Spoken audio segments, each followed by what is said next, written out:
Hello, അസ്സലാമു അലൈക്കും. എല്ലാ കൂട്ടുകാർക്കും ഇന്നത്തെ നമ്മളെ പുതിയൊരു വീഡിയോയിലേക്ക് സ്വാഗതം. അപ്പം ഇന്ന് നമ്മൾ വന്നിരിക്കുന്നത് രാവിലെ നമുക്ക് ഇന്ന് പലഹാരം പുട്ടും പഴമാണ്. ഉച്ചക്കത്തേക്ക് നമ്മൾ നല്ലൊരു ടേസ്റ്റി ആയിട്ടുള്ള ഉപ്പേരി ഉണ്ടാക്കുന്നുണ്ട്. പപ്പായ വെച്ചിട്ട് കറുവത്ത് പപ്പായ ഉമ്മക്കാന്നൊക്കെ പറയില്ലേ, നിങ്ങളുടെ നാട്ടിലൊക്കെ എന്താ പറയണമെങ്കിൽ ഒന്ന് കമൻറ്റ് ചെയ്യട്ടോ. കപ്പളങ്ങ എന്നൊക്കെ പറയില്ലേ. അപ്പോൾ അത് നമ്മൾ നല്ല ഗ്രേറ്റ് ചെയ്ത് വെച്ചിട്ടുണ്ട്. അപ്പോൾ അത് വെച്ചിട്ട് നമുക്ക് ഇതുപോലെ തോരൻ ഉണ്ടാക്കിയെടുക്കുക കേട്ടോ. നമ്മൾ കാബേജൊക്കെ ഉണ്ടാക്കുന്ന പോലെ. അപ്പോൾ ഈ രീതിയിലൊക്കെ ഉണ്ടാക്കുന്നവരുണ്ടെങ്കിൽ ഒന്ന് കമൻറ്റ് ചെയ്യുക കേട്ടോ. അപ്പോൾ ഞാൻ കഴുകി വാരി വെച്ചതാണ് വെള്ളമൊക്കെ പോകാൻ വേണ്ടിയിട്ട്. പിന്നെ നമ്മൾ കുറച്ച് കാന്താരി മുളക്, തേങ്ങ, ചെറിയ ഉള്ളി, ഒരല്ലി വെളുത്തുള്ളിയും കൂട്ടിയിട്ട് ഒന്ന് ചതച്ചെടുക്കുക. പിന്നെ കുറച്ച് ഉള്ളി അരിഞ്ഞ് വെച്ചിട്ടുണ്ട്. ഒന്നുള്ളു മഞ്ഞൾപ്പൊടിയും കൂടി ചേർത്തിട്ടുണ്ട്. അപ്പോൾ അതുപോലെ അങ്ങോട്ട് അരഞ്ഞ് വരുമൊന്നും വേണ്ട കേട്ടോ. അത് വലിയ ജാറായ കാരണം ഒന്നുകൊണ്ട് അരഞ്ഞിട്ടിട്ടുണ്ട്. ഒന്ന് ചതച്ചെടുത്താൽ മതി. ഇപ്പോൾ ചിരണ്ടണ തേങ്ങ തന്നെ ചെറിയ തരികളല്ലേ അല്ലേ. അപ്പം അതുകൊണ്ട് തന്നെ ഇത് പെട്ടെന്ന് അരഞ്ഞ് പോകും കേട്ടോ. പിന്നെ നമ്മൾ കടുകും ഉള്ളിയൊക്കെ ഒന്ന് താളിച്ചെടുത്തിട്ട് അതിലേക്ക് നമ്മൾ കപ്പളങ്ങ കൊട്ടി കൊടുക്കുകയാണ്. പപ്പായ എന്നൊക്കെ പറയില്ലേ.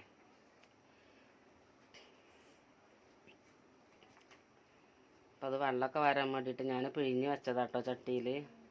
ഇതിനേക്കാളും വലിയ അരിപ്പിയിലൊന്നുകൊണ്ട് ഗ്രേറ്റർമ്മ ഒന്നുകൊണ്ട് ചരൻ്റെ അടുത്ത് കുറച്ചും കൂടി വലുപ്പം വേണ്ടതായിരുന്നു. ഇത് പറ്റ ചെറുതായി. അതുകൊണ്ടാണ് ഇങ്ങനെ കുഴഞ്ഞ് വന്നത്. വലിയ വേഗമൊന്നുമില്ല കേട്ടോ. 10 മിനിറ്റ് കൊണ്ട് റെഡിയാക്കാൻ പറ്റും. പിന്നെ നമ്മൾ ചതച്ചത് അതിൻ്റെ മേലേക്ക് ഇട്ട് കൊടുത്തിട്ടുണ്ട്. വെള്ളം ഒഴിച്ച് കൊടുക്കണ്ട. വെള്ളമൊക്കെ അതിൽ നിന്ന് തന്നെ ഇറങ്ങും കേട്ടോ. ജാറിൽ ലേശം വെള്ളമാക്കിയിട്ട് ഒന്ന് ഒഴിച്ച് കൊടുത്തിട്ടുണ്ട്. പിന്നെ ആവശ്യത്തിനുള്ള ഉപ്പും കൂടിയും ചേർത്ത് കൊടുക്കുക. ഇനി മൂടി വെക്കാം.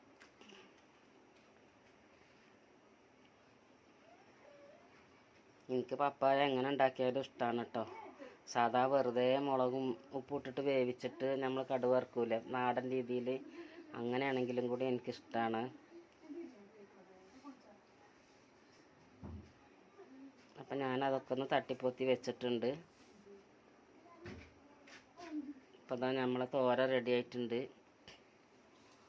ഇനി നമ്മൾ കാണിച്ചാൻ പോണത്, നമ്മൾക്ക് മീനൊക്കെ വാങ്ങിയാൽ നമ്മൾ ഫ്രീസറിലൊക്കെ വെച്ചാൽ എടുക്കുമ്പോൾ ഒരു പഴയ മണമല്ലേ ഉണ്ടാവുക അല്ലേ. അപ്പോൾ അതിനുള്ളൊരു ടിപ്പ് ഞാൻ കാണിച്ചു തരാം. അപ്പോൾ അതിൻ്റെ മുമ്പായിട്ട് തന്നെ നമ്മൾ ഉപ്പേരി കൂട്ടിയിട്ട് ചോറ് നിന്നാൻ കൂടി ഒന്ന് കാണിച്ചാട്ടോ. ചോറിൻ്റെ ഒപ്പം ഈ ഒരു കറി മാത്രം മതി കേട്ടോ.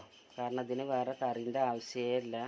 കറിയുടെ പോലെ തന്നെ നല്ല ടേസ്റ്റും ഉണ്ട് ഇത് കുഴച്ചിട്ട് തിന്നാൻ. നമുക്കൊരു മീൻ വറുത്തതോ അല്ലെങ്കിൽ പപ്പടമൊക്കെ ഉണ്ടെങ്കിൽ ഒരു അച്ചാറൊക്കെ ഉണ്ടെങ്കിൽ തന്നെ ധാരാളമായിരിക്കും. അപ്പം അങ്ങനെ ഉണ്ടാക്കുന്നവർ ഉണ്ടെങ്കിൽ ഒന്ന് കമൻറ്റ് ചെയ്യാം കേട്ടോ. അപ്പോൾ അവർക്കറിയാലോ ഇതിൻ്റെ ടേസ്റ്റ് അല്ലേ.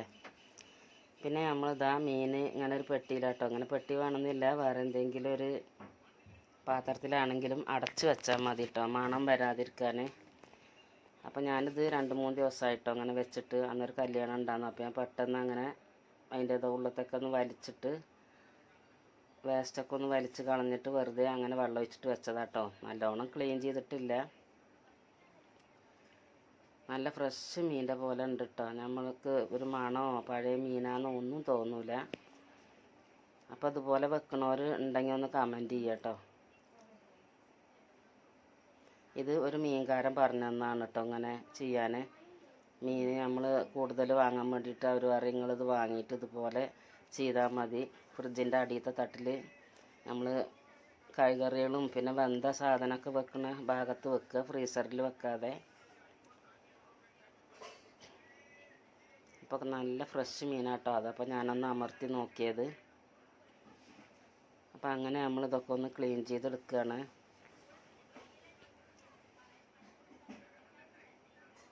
പിന്നെ മീൻ നന്നാക്കുമ്പോൾ ഇതിൻ്റെ ഉളുമ്പ് മണമൊക്കെ ഒന്ന് പോകാൻ നമ്മൾ എത്ര കഴുകിയാലും ആ മീനിനൊരു മണം ഉണ്ടാവും അല്ലേ. അപ്പോൾ അതിന് പോകാനായിട്ടുള്ളൊരു ടിപ്പ് ഞാൻ പറഞ്ഞുതരാം കേട്ടോ.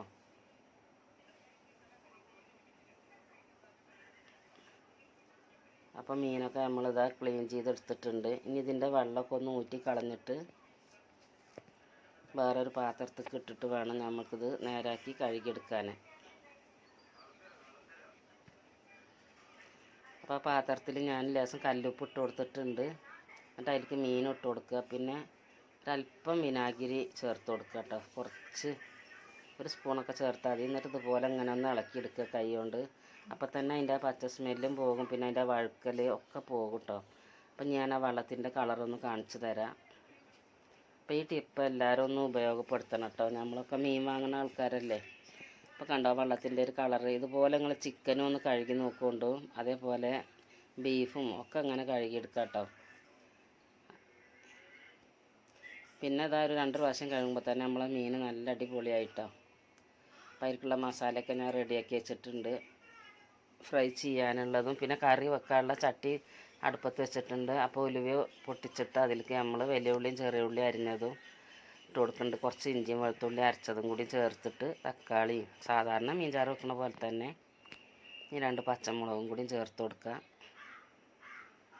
ഇങ്ങനെ മീൻ കറി നമ്മൾ മുളക് കറി വെക്കുമ്പോഴേ പച്ചമുളക് കൂടുതലിടുക, മുളകും പൊടി കുറച്ച് കമ്മിയാക്കിയിട്ട് വെച്ചാൽ നല്ല ടേസ്റ്റ് ആയിരിക്കും കേട്ടോ. അപ്പോൾ മഞ്ഞൾപ്പൊടിയും മുളക് പൊടിയും കുറച്ച് മല്ലിപ്പൊടി ഇട്ട് കൊടുക്കുന്നുണ്ട് കേട്ടോ, ഒരു 1/2 ടീസ്പൂണ്. എന്നിട്ട് നമ്മൾ കുടംപുളിയാണ് ഇടുന്നത്. അയിലക്കും സൂതമീനൊക്കെ ഞാൻ കുടംപുളിയാട്ടോ ചേർക്കുക. അപ്പോൾ മീനൊക്കെ ഒന്ന് മസാല തേച്ച് വെക്കാം നമുക്ക്.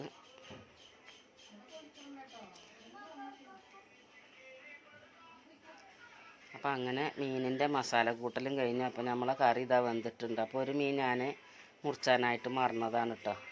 അപ്പോൾ ഞാനത് അങ്ങനെ കിടക്കട്ടെ എന്ന് കരുതി. നമ്മൾ ഈ ഹോട്ടലിൽ നിന്നൊക്കെ മീൻ കറി വാങ്ങുമ്പോൾ ഓരോ മീൻ അങ്ങനെയല്ലേ കിട്ടുകയല്ലേ. അപ്പോൾ ഞാൻ അങ്ങനെ വിചാരിച്ചു എങ്ങനെ ഇത് ഉടയാതെ അങ്ങനെ ഇതിൽ ഫുള്ളായിട്ട് വേവിച്ചെടുക്കണേന്ന്.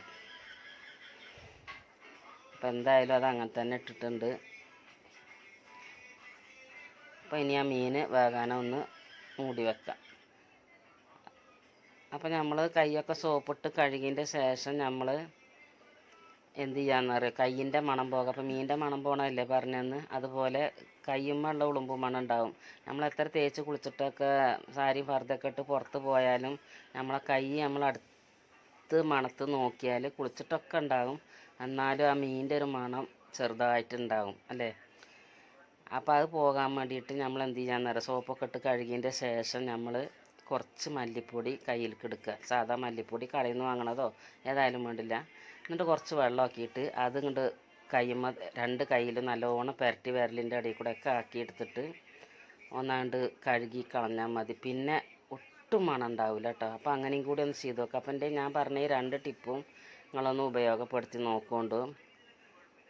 അപ്പം എൻ്റെ വീഡിയോ കണ്ട് ഇഷ്ടപ്പെട്ടാൽ ഒന്ന് ലൈക്ക് ചെയ്യുക. ആദ്യമായിട്ട് കാണുന്ന പുതിയ കൂട്ടുകാരൊക്കെ ഉണ്ടെങ്കിൽ സബ്സ്ക്രൈബ് ചെയ്ത് സപ്പോർട്ട് ചെയ്യുക. അപ്പം എൻ്റെ മീൻ കറിയും പപ്പായ ഉപ്പേരിയൊക്കെ നിങ്ങൾക്ക് ഇഷ്ടപ്പെട്ട കൂട്ടുകാരെ, ഇഷ്ടപ്പെട്ടു, പെട്ടില്ലെങ്കിൽ ഇഷ്ടപ്പെട്ടില്ല എന്ന് കമൻറ്റ് ചെയ്യുക കേട്ടോ. അപ്പോൾ ഇതുപോലെ നിങ്ങളൊന്ന് ഉണ്ടാക്കി നോക്കുക. കുറേ ദിവസമായി വീഡിയോ ഇട്ടിട്ട്. ഇൻഷാ അല്ലാഹ് അടുത്ത പുതിയൊരു വീഡിയോയിൽ വീണ്ടും കാണാം.